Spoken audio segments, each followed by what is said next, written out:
10 years ago today, we witnessed an extraordinary horror in our city, as well as unequaled courage and heroism. So it was unimaginable. I could not believe what he saw and what had happened in our country. Next day, nobody came out in our city, Manhattan, and military personnel moved in. And they covered New York by air, water, and land. The response to 9/11 produced a brief period of national unity. We began to talk to anybody we met and wanted to do something to help out. We focused on our human commonality and human common source rather than our differences. On that day, we learned the virtue of community. We all came together as a community.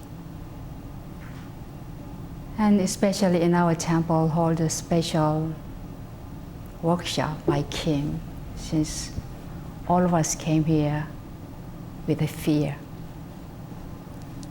And we offer 49 days deliverance service for our innocent victims. What we learned from this: tomorrow is not guaranteed. It can happen to us.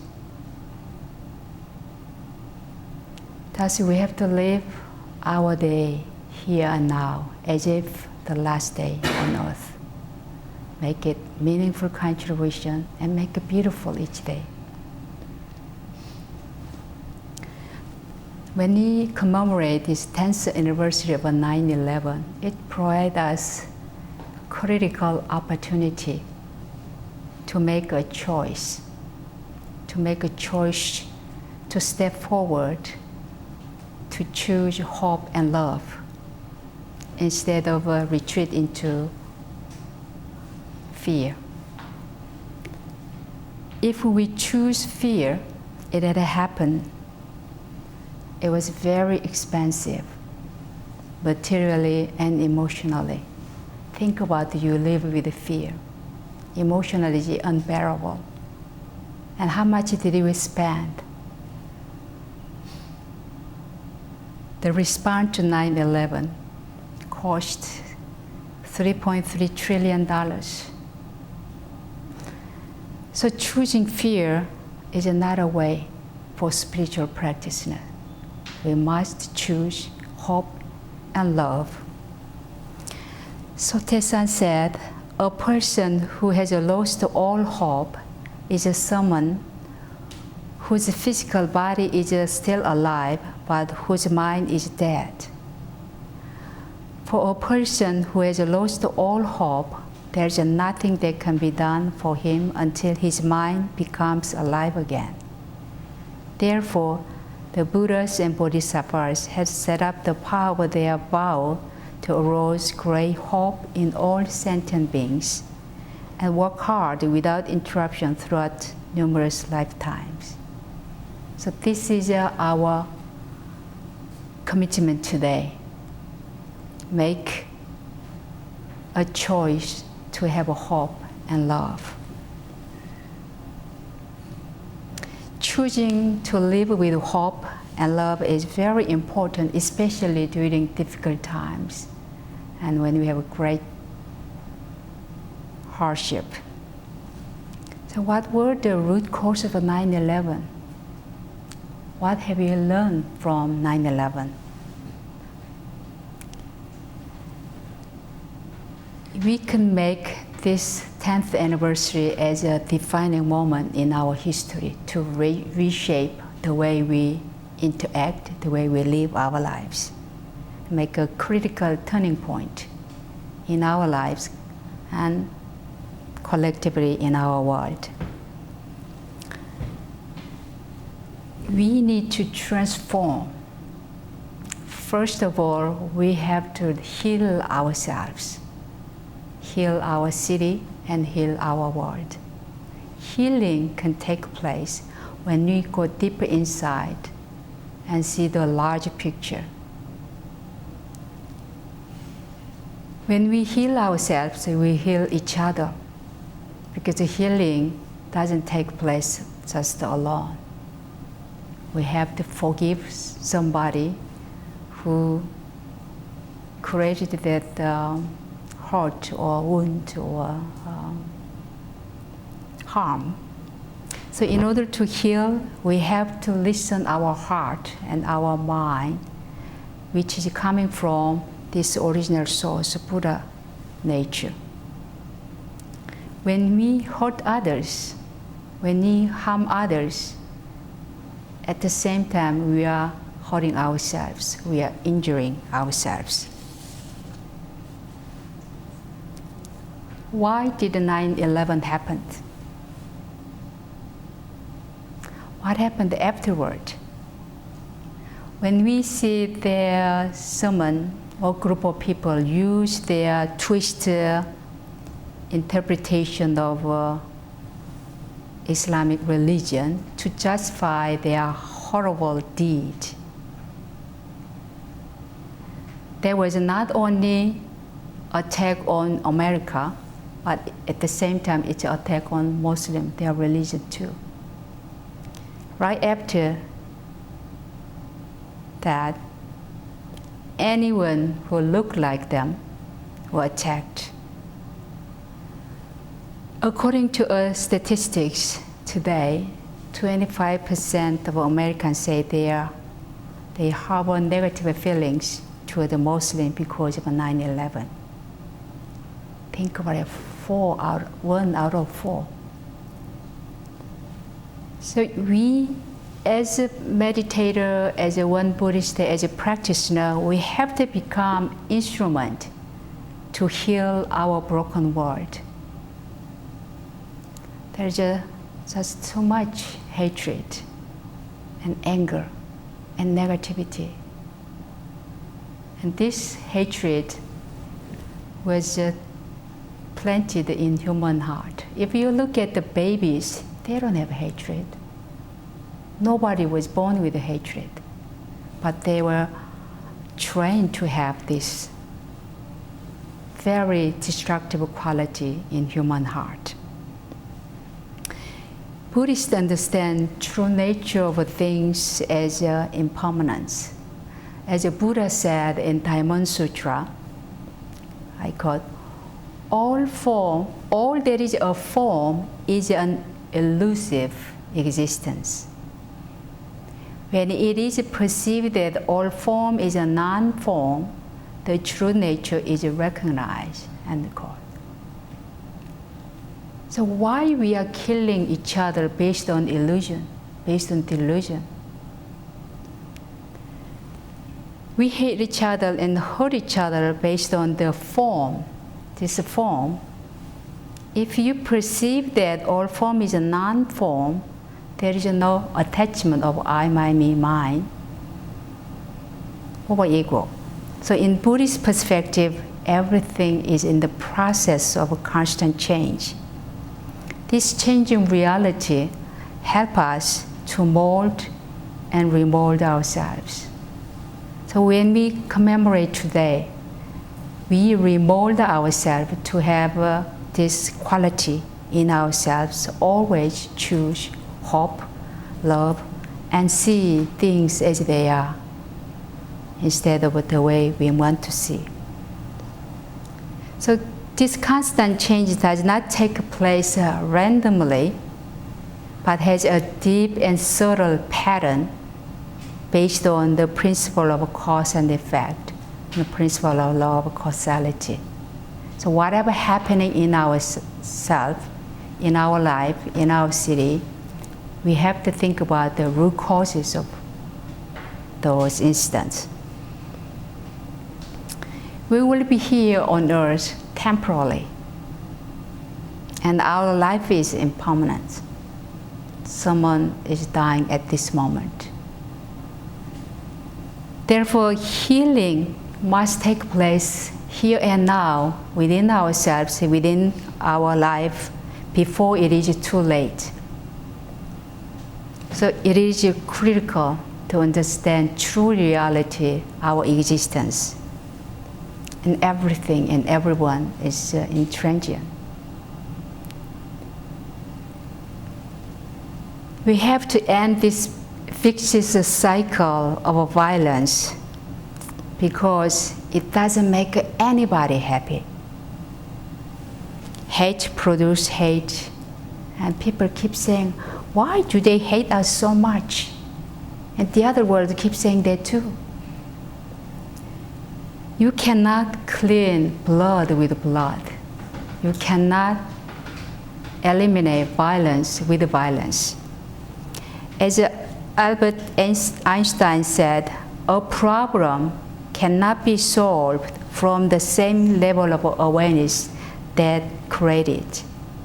So we have to have an elevate today. We have to have a different level, higher level or deeper level of awareness that who we are and why we are on earth. By cultivating our Buddha mind, Buddha nature, and we can transform in this way. After healing ourselves, healing our world, actually assisting the healing can take place by second perspective, that transforming our collective worldview. What kind of worldview do we have? Constantly we are reminded of a dualistic worldview. If we see whole world in this way, us and them, us versus them, then always we try to find our enemies. Others or them are not them, that they are part of us. They are sharing same earth, same global society.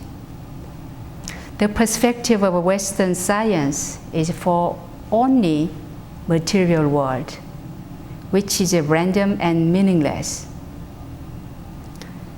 Sotaesan said there will be an advancement of materialism. In order to use this materialism in proper way, we have to cultivate spiritual civilization accordingly.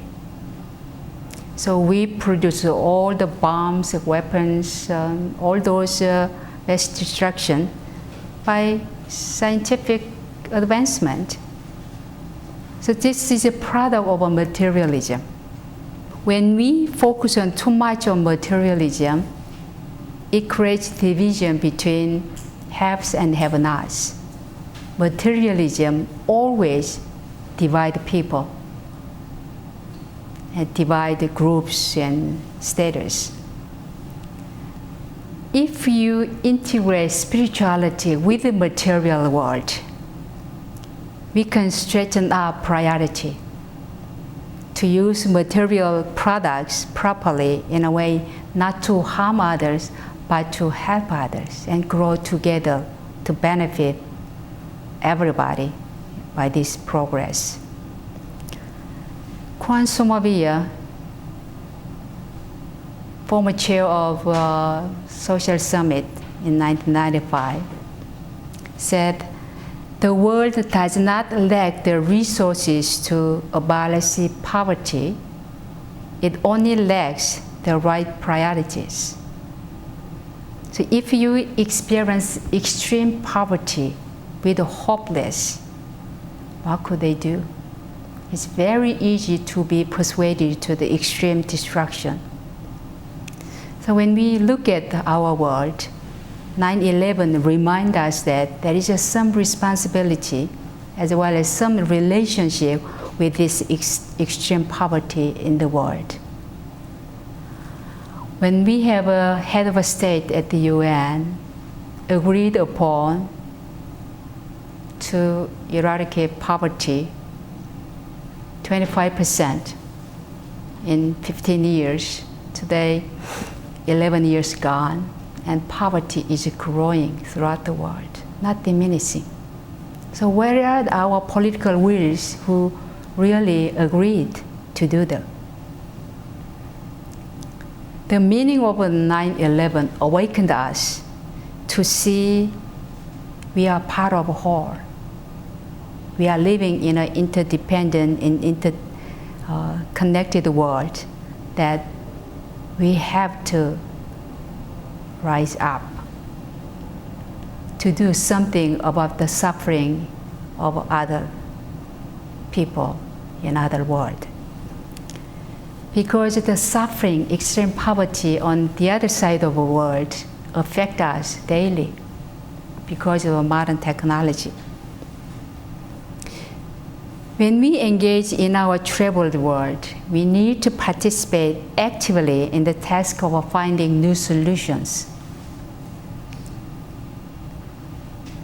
If you see whole world is a part of our home, our extended family, whatever happening is just something you can contribute to change that direction.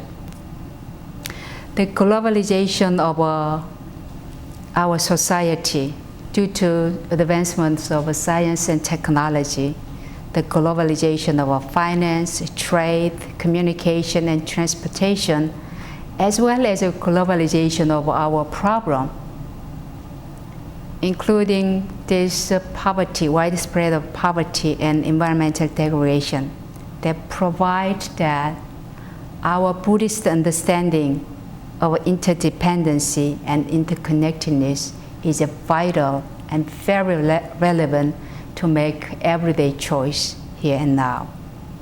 In today's interdependent world, a specific problem of a particular place, such as North Korea or Middle East, becomes a global concern in our world.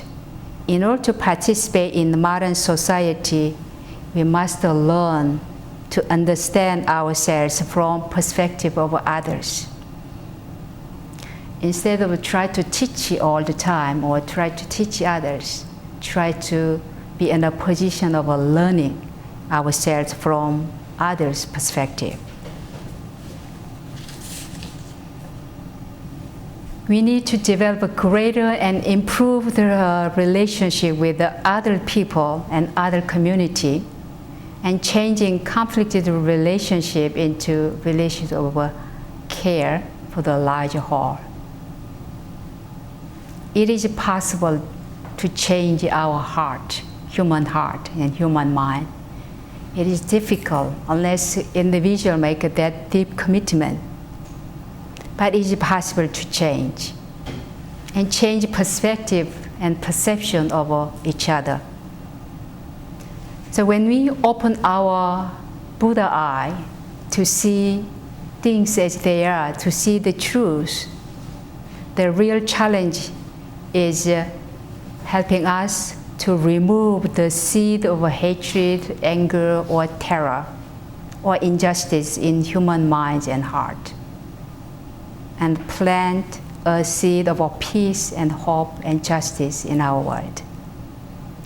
So in order to change this second aspect, the spirituality needs to come back and dialogue with the science and reconcile science and spirituality and material and spiritual value, which brings awareness of a oneness of all we share in this universe. It is a very empowering perception of our co-creating partners in the universe. And third, is very important, asking every one of you that we are the ones we have been waiting for, as the Hopi elders have said. So you are the ones you have been waiting for. You cannot wait somebody else to solve your issues, your problems. The future of the whole world lies in our hands, our heart, and our minds. We cannot wait someone else to sort it out, our issues and our problems. We need to resolve. So if you are awakened in your original nature, by looking at just the Buddha nature symbolized here, that enlightened truth can be practiced in our daily life. The whole universe, not only whole earth, is our home to take care of. If you have this kind of a perception of the whole world or whole universe, whole earth, our own house, and everyone who are sharing this earth are our extended family. If a member of your family is suffering, it affects everyone. In this kind of mind, there is no conflict with someone who looks different than us, but we can embrace them and connect with the same life energy we share. As Mahatma Gandhi said, be the change you want to see in the world. You become the change you want to see in your world. So we need to find courage within ourselves and become the son of spirituality to overcome this fear that has held us back. We can fulfill our higher purpose and higher goal in being here and now. Each and every one of us can offer service to greater transformation of this shift, which can take place today. This is our purpose, our meaning of life, the reason we came to this earth, the reason we are living here. We have a responsibility to engage in our future, to participate in our future. 9/11 awakened everyone to reflect human life seriously. You never know what's going to happen to you. You never know what's going to happen tomorrow. So today, we are sensitive into two realities of our world. First reality is diminishing power of political body, as you see all over. Egypt, Libya, Syria, all over. And growing expectation of a civil organization like NGOs will play a critical role in building peace and human development. Thus, your individual commitment and participation is critical to reshape our future together. We have an obligation, if we see our Buddha nature, if we know who we are, we have an obligation to ensure that every part of a community, every part of the world is respected. And its voice can be heard, that human rights and public safety for all are upheld. So a key strength of a civic society in this new movement is its diversity. The fourth, the final, we have to create spiritual civilization. Dag Hammarskjöld, the second Secretary General of the United Nations, said that